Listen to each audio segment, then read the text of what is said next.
umaga po sa Barangay San Luis, Tarlac City. Gusto kong i-congratulate ang ating bagong kapitan. Wala pong iba kundi si Rodrigo Saksak Corderias Jr. Okay? Kap, kumusta? Anong pakiramdam ngayon na naupo ka na? Unang-una po, nagpapasalamat po ako kayo, Madam Malu, sa Banat Radyo po sa pag-dalo niyo po dito sa aking tahanan at sa Panginoon po na nabigyan ako ng pagkakataon na ma-interview po ninyo. Okay. Kap, anong pakiramdam ngayon na ikaw ay kapitan na, ganap ng kapitan? Anong pwede mong gawin? Anong priority mong gagawin? Unang-una po, nagpapasalamat po ako sa aking mga kabarangay na nabigyan po ako ng pagkakataon na maupo bilang kanilang mamumulo ngayong dating na bagong administrasyon. Sa akin naman po kasi, Ma'am Malu, ang priority ko kasi dito sa aking pag-upo bilang kapitan, ay titingnan ko po yung pangunahing pangangailangan dito ng aming mga kabaryo kasi hindi po ba yung mga NGOs natin dito, hindi naman kasi sila na namimitin lahat ng mga NGOs dito, yung mga women, farmers, yung mga pangangailangan po nila sa kanilang bawat sekta. Yung po ang unang asikasuhin po ng administrasyon na darating. Okay. Alam ko na nitong mga nakaraang buwan, napakarami natong problema dito. Napakaraming issue, mukhang nalambast ang San Luis, Pero sana sa pag-upo mo, muling babangon ang San Luis para makilala naman itong maganda naman ang inyong barangay di ba? So, anong dating? Tama po yun, Mama. Kasi hindi naman po lingit sa ating kaalaman na yung naging issue nga po dito yung tungkol sa lupa. Dito na po tungkol sa lupa. Siguro po, hindi lang po nagkaintindihan lang talaga. Kailangan po kasi yung tamang proseso talaga, hindi yung biglang init ng ulo, maiwasan po yung ganun. Maganda po yung pag-iusapan both side na kung anong dapat gawin, kung ano ang yung nararapat gawin para ma-resolve itong problema namin sa lupa. Oo. Sa tingin mo, kaya pang i-resolve ito ng inyong administration? Ako po, unang-una naniniwala po ako sa Panginoon na kaya po nabigyan niya ako ng pagkakataon na maupo po bilang kapitan dito kasi yun po talaga yung priority namin na gawin na po namin ang lahat-lahat para mapaayos po itong lupang tinitirikan ng aming mga kabady. Tama. Kasi andap-andap kayo Di mo alam kung kailan kayo palalayasin dito. Ang masama, maraming nagbayad na dito na hindi pa na Ano sa tingin mo ang pwede mong gawin doon? Yun po lang kasi ng mga nagbayad. Yan na po kasi akong nakausap na ako.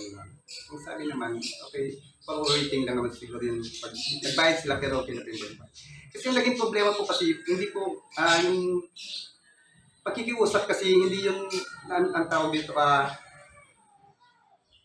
yung tamang proseso kasi hindi nasunod, ma'am.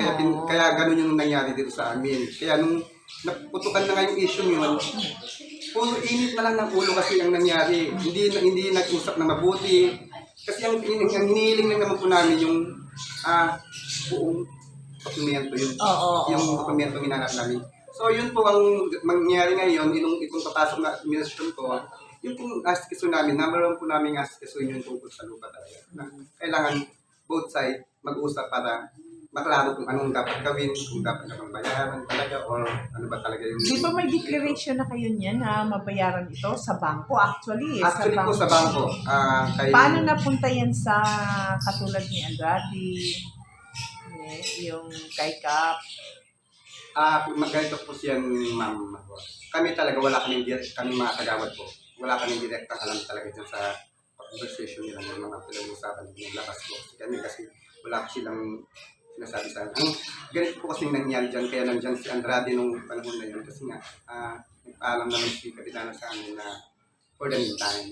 Yung meantime, hindi ko alam ba't tumagal. Yung meantime, tumagal na ng tumagal, Kaya hindi ko po alam kung ano yung nila dyan, yung transaction nila. Pero bakit hindi niyo po ba yung tinanong kung bakit na mayroong Actually, mga ma'am, nagbayad? ako naman kasi, sa akin lang po, yung sarili kong opinion dyan. Ako kaya pumayag po ako dahil unang-unang iniisip ko po yung mga kabaryo ko. Yung pala hindi na sila lumayo, yung mamasahe, kung pwedeng dyan yung transaction nila, pero dapat yung talagang resibong pinapakita yung talagang Binayad nila. binayad nila. Pero yung iba naman po, may pinapakita, kaya nang sinasabi kasi nila. Pero, ilabas ka na po yung ano ko dyan. Labas ka na Oo, doon, labas kamo. po ako doon. Okay. Yung Basta sa panahon ng panunungkulan mo, Gagawin ko po. gagawin mo Gagawin kung ko. paano mo matulungan itong iyong mga Kasi kabarangay. kung ano po yung binigay nilang tiwala Mm. at pagkakataon sa akin, yun po ang susukulian ko po ng serbisyong tapat sa kanila yun at Totoo. yung problema namin sa lupa, gagawin po namin ng lahat para ma-resolve po. At mangunguna po kami po. Tama po, no? At least, siguro naman sa bagong council, baka sakaling Puro bata po yung buwas. Puro po sila bata po.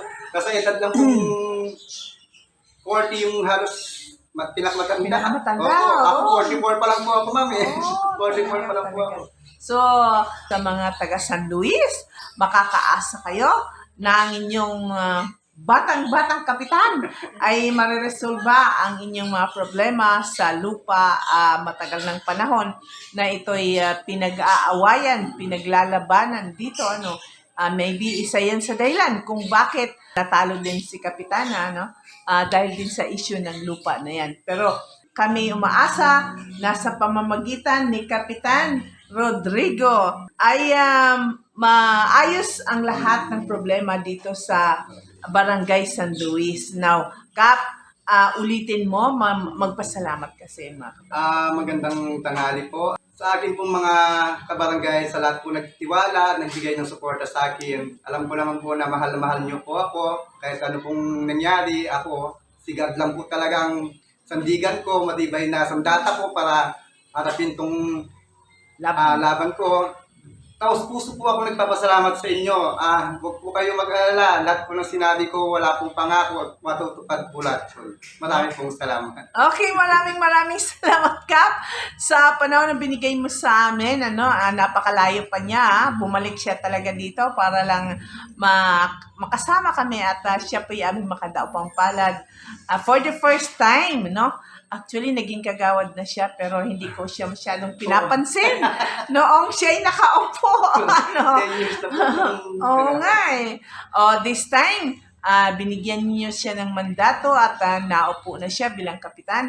Maaasahan ninyo kasi kung hindi po siya magtatrabaho, kami po ang unang magsisiwalat ng kanyang. Pero ako umaasa naman na si kapitan ay merong isang salita at gusto niyang masuportahan, matulungan itong kanyang mga kabarangay. Isa sa rason kung bakit siya tumakbong kapitan. Di po ba, Kap? Okay. Thank you and have a good day. Thank you.